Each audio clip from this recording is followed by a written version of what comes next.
전해드린 대로 헌법재판소가 모레 윤석열 대통령 탄핵 심판 결과를 선고합니다. 패널 4분과 함께 자세한 얘기 나눠보겠습니다. 윤기찬 국민의힘 법률위 부위원장, 김진욱 전 민주당 대변인, 강전애 변호사, 설주환 변호사 나오셨습니다. 안녕하세요. 안녕하세요. 먼저 헌재 선고일 지정 이후 여야 목소리부터 들어보겠습니다. 헌재가 빠른 시간 내에 기일을 잡은 것에 대해서 다행으로 생각하고 환영합니다. 법리와 양심에 따라서 공정한 판결이 내려질 것을 기대합니다. 헌법재판소가 내란 속의 윤석열 파면을 통해 민주공화국 대한민국의 국채와 국헌을 수호하는 단호한 의지를 보여줄 것이라 믿습니다. 사실 어제 오전까지만 해도 헌법재판소가 4월 18일 그러니까 문영배 이미선 재판관이 퇴임할 때까지도 결론을 내리지 못할 것이다. 그리고 평일 계속 이어갈 것이다. 이런 관측들이 있었는데 4월 4일로 결국 정했습니다. 모레입니다. 4월 4일 선고 의미 어떻게 해석하세요?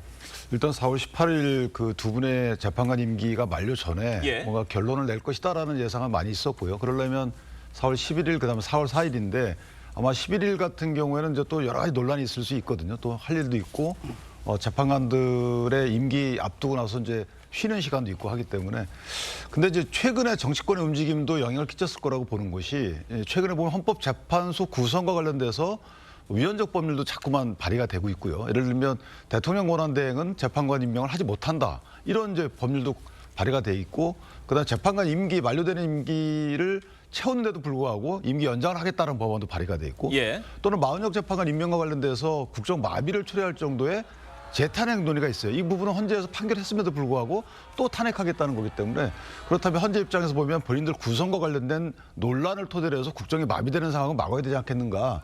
이런 상황에서 이루어진 4월 4일 선고기일 지정이기 때문에 연관이 없다고 보기는 어렵다. 개인적으로 그렇게 판단합니다. 지금 헌법재판소가 지난주 목요일 이후부터 평일 시간이 점점 짧아지더니 어제 결국 이제 선고 기일을 지정을 했습니다.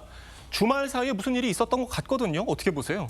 글쎄요, 주말 사이에 당장 주말 사이에 어떤 결정이 된 것은 아닌 것 같고요. 그동안 헌법재판관들이 2월 25일 날 변론을 종결한 이후에 많은 평의 시간을 가져오면서 상당한 쟁점에 대해서 이 쟁점 정리들이 다 끝났다 이런 얘기들이 나왔는데 많은 분들이 이 선고 기일 지정이 이제 연기가 계속 늦어지면서 온갖 억측과 해석들이 이제 구구절절하게 나오지 않았습니까? 그런 가운데서 재판관들의 어떤 이견이 있는 거 아니냐, 5대3 교착설까지 나오고 이런 여러 가지 상황들이 있었는데 이제 선고 기일이 지정됐다라는 부분들은 그런 부분들에 대한 정리가 다 끝났다라는 것을 의미하는 것이고요. 특히 마은혁 재판관 후보자를 임명하지 않은 것이 헌법재판소에서 위헌적이다라는 판단이 나온 상황이기 때문에 이 5대3 교착설처럼 어떤 이 마은혁 재판관의 미임명이 이 결과에 영향을 줄 수 있는 상황이었다면 아마 그 선고 기일 지정이 어려웠을 수 있다라고 보는데 지금은 마은혁 재판관이 참여하지 않는 8분의 재판관으로도 충분히 결과를 뒤집을 만한 그런 상황은 아닌 것이다. 어쨌든 인용 쪽이 된다면 8대 0, 7대 1, 6대 0까지, 6대 2까지 가능한 것이고요. 설령 기각이나 각하가 된다고 하더라도 4대 4 이런 식으로 결정이 되지 5대 3의 어떤 이 교착 상태의 국면은 벗어난 것이다. 이렇게 판단해 볼 수 있을 것 같습니다. 그러니까 마은혁 재판관 후보자가 들어온다 하더라도 결과에는 영향을 줄 수 없는 구도가 형성이 됐다는 그런 관측이거든요. 윤기찬 변호사님 보시고 어떠세요? 그럴 수는 있는데 만약에 이제 그것만 갖고 또 기다린다, 그때까지 기다려 왔다라고 보기에도 좀 어폐가 좀 있어 보이는 것이 이제 5대3 아직 임명이 안 된 상태인데 그 임명 안 된 것에 대해서 물론 헌재에서 위헌 판단했기 때문에 그런 논리도 가능한데 이럴 수도 있죠.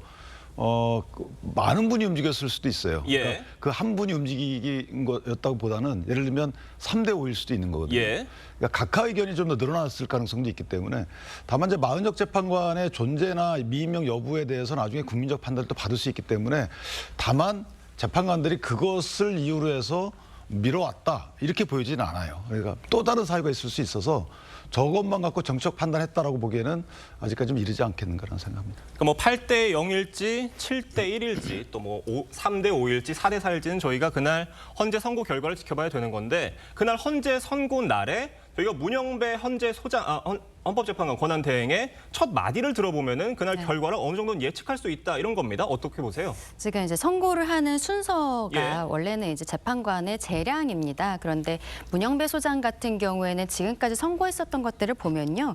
선고유지를 먼저 읽고 그 뒤에 주문을 이야기를 하면은 대체로 전원일치로서 결과가 나왔었고요. 예. 반대로 주문을 먼저 읽는 경우에는 의견이 나뉘는 경우들이 있었습니다.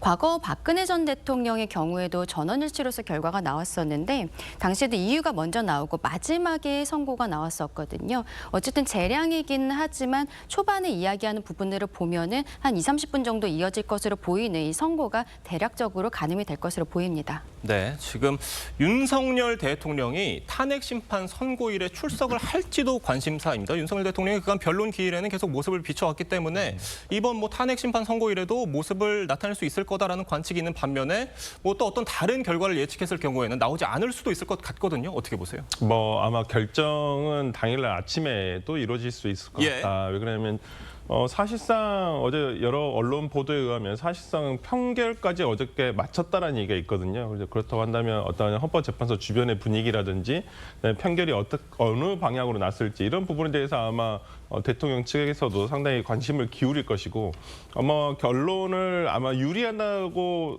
본인 입장에서 대통령 측 입장에서 판단해서 유리한 결론이라고 한다면 저는 출석을 할 것이고요.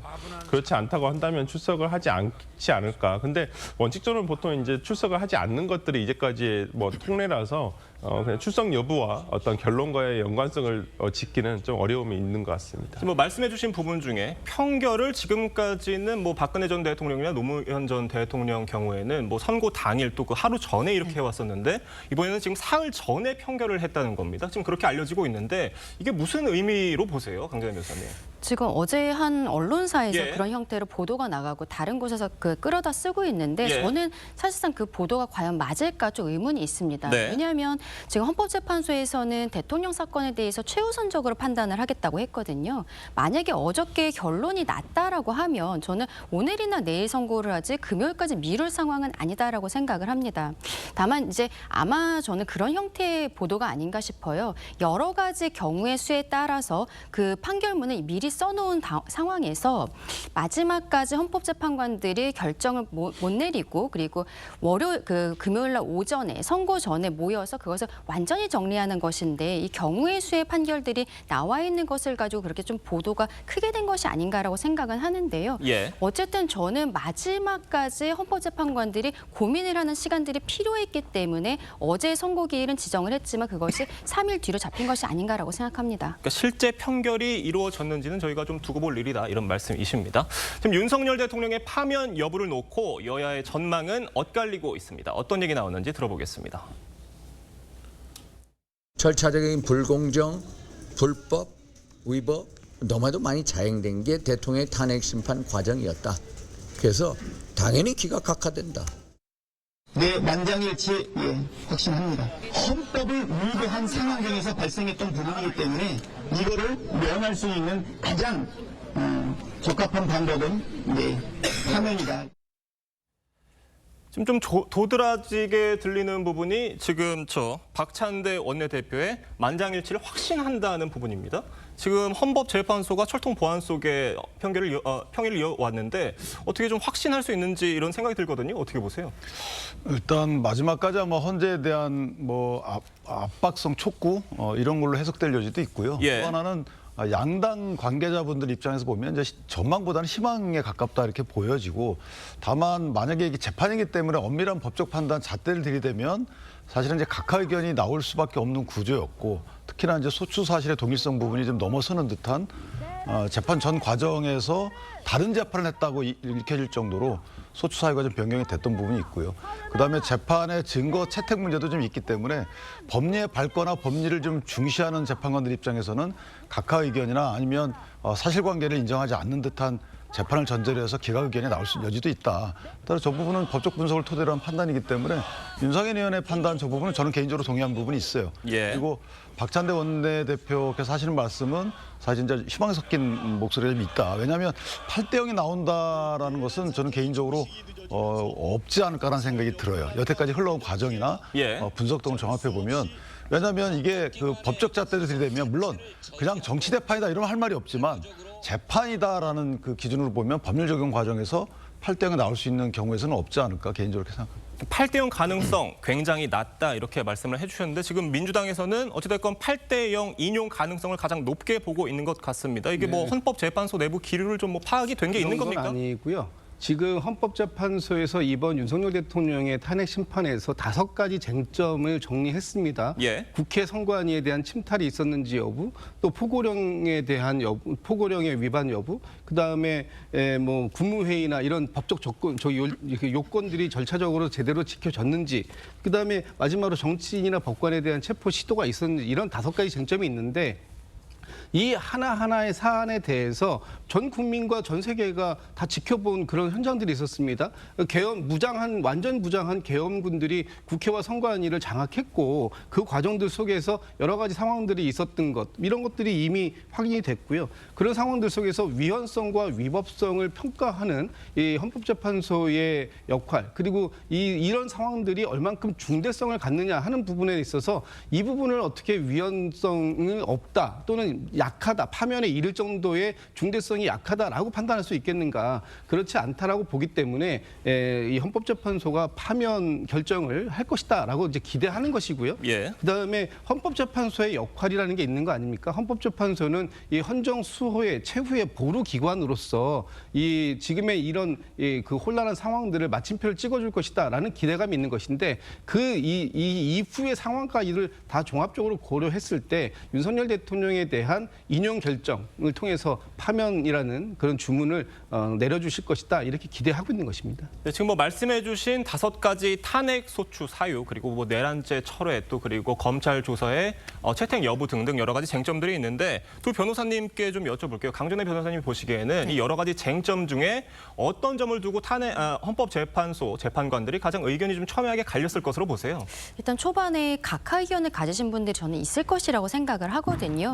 내란죄 철회 부분에 있어서 이게 소추 사유가 동일하다고 볼 수 있는 것인가. 대통령 측에서는 한 80% 정도는 빠진 것이 아니냐, 동일하지 않다. 그래서 각하 사유라고 주장한 부분이 있는데 절차에 있어서는 아마 이 부분이 가장 중점적으로 볼 것으로 보이고요. 그리고 5가지 사유를 봤을 때는 그중에서 비상계엄 선포의 정당성, 이 부분을 아마도 중점적으로 볼 것이라고 생각을 합니다. 왜냐하면 비상계엄을 선포하는 것은 대통령의 헌법상 권한이거든요. 그런데 이게 국헌문란의 목적이 있는 경우에 사법심사의 대상이 되는 것이고 대통령 측에서는 그렇기 때문에 계속적으로 이것이 비상내권이다, 사법심사 대상 자체가 되지 않는다라고 이야기를 하고 있습니다. 그럼 국헌문란의 목적에 대해서 아마도 판단을 할 것이라고 봅니다. 그리고 마지막으로 만약에 위헌 위법했다라고 판단이 되더라도 이것이 파면에 이를 정도로 중대했던 것인가, 그것은 어떻게 보면은 정말로 헌법재판관들이 재량을 가지고 있는 부분이라고 생각할 수 있거든요. 이 부분까지 아마 세 군데에서 각각 판단이 이제되지 않을까라고 생각합니다. 설주환 변호사님 어떻게 보세요? 그러니까 절차적인 부분과 관련해서 말씀해 주신 대로 내란죄 철회 여부, 사실상 철회한다라고 국회소추위원단 측에서는 얘기를 했지만은 법적으로 이게 정확하게 철회가 된 건지 안 된 건지에 대해서는 결론이 나 있지 않습니다. 이 부분을 헌법재판관 각자가 어떻게 판단할지 이걸 보여야 될 것 같고요. 그다음에 지금 5가지 사유 중에서 그렇게 판단할 수 있습니다. 기각 의견이라든지 인용 의견을 가지신 분들은 위헌하고 그다음 중대한 위법이다라는 것일 텐데 이게 과연 중대한 위법이 있는가? 그러니까 위법이라든지 위헌적일 수 있겠지만은 이것이 대통령직을 수행할 수 없을 만한, 예를 들어서 그러한 중대한 위법인가 여부를 판단할 것이라고 보이고요. 또 하나는 어떤 그 검찰에서의 수사 기록, 이 7만 페이지에 달한다는 이 수사 기록이 반대 신문권도 전혀 보장돼 있지 않았고요. 그냥 일방의 진술에 불과한데 그것을 그대로, 왜 그러냐면 일반 법정에서 형사재판에서 그걸 증거로 쓸 수가 없음에도 불구하고 이걸 헌법재판소에서 그대로 증거를 채택해가지고 판단을 한다는 부분에 대해서도 아마 재판관 각자 어떤 개별적인 의견이 있지 않을까라는 생각이 들어서 이러한 부분 부분 등이 아마 각하, 기각 또는 인용에 따르는 결론에 따라서 판단되는 부분이 있지 않을까라는 생각을 해봅니다. 네, 헌재가 어떤 결론을 내리든 정치권 지각 변동은 불가피해 보이는 상황입니다. 이 윤석열 대통령은 최후 변론에서 이 계엄의 정당성을 주장하면서 직무에 복귀하게 되면 임기 단축 개헌을 추진하겠다고 했습니다. 목소리 직접 들어보겠습니다.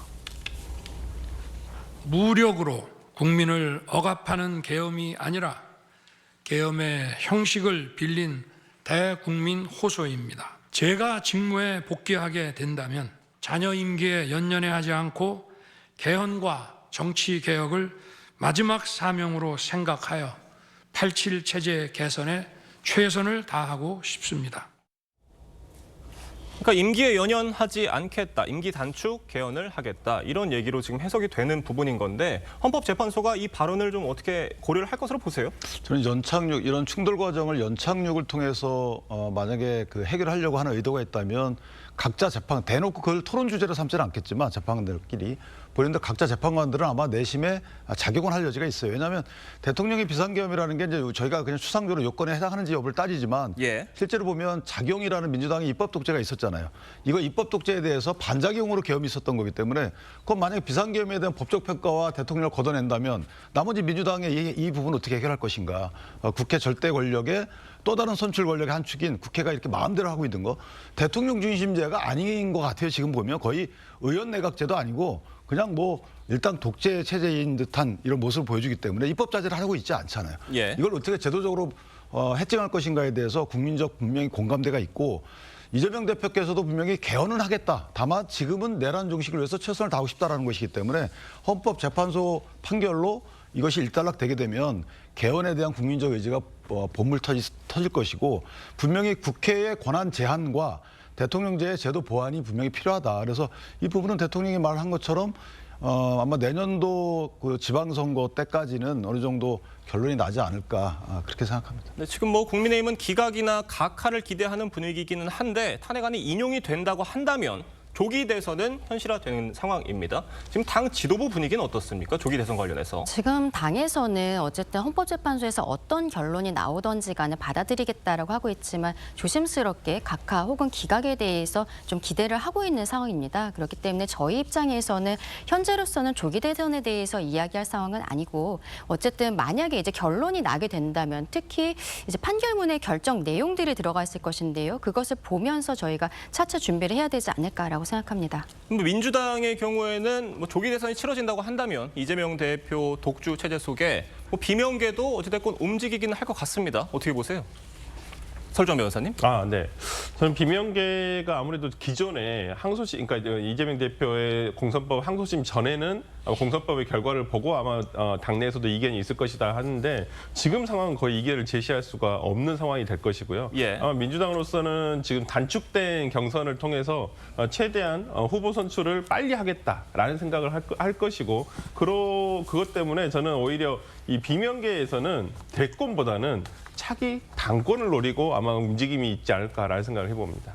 윤기찬 국민의힘 법률위 부위원장, 김진욱 전 민주당 대변인과는 여기서 인사드리도록 하겠습니다. 감사합니다.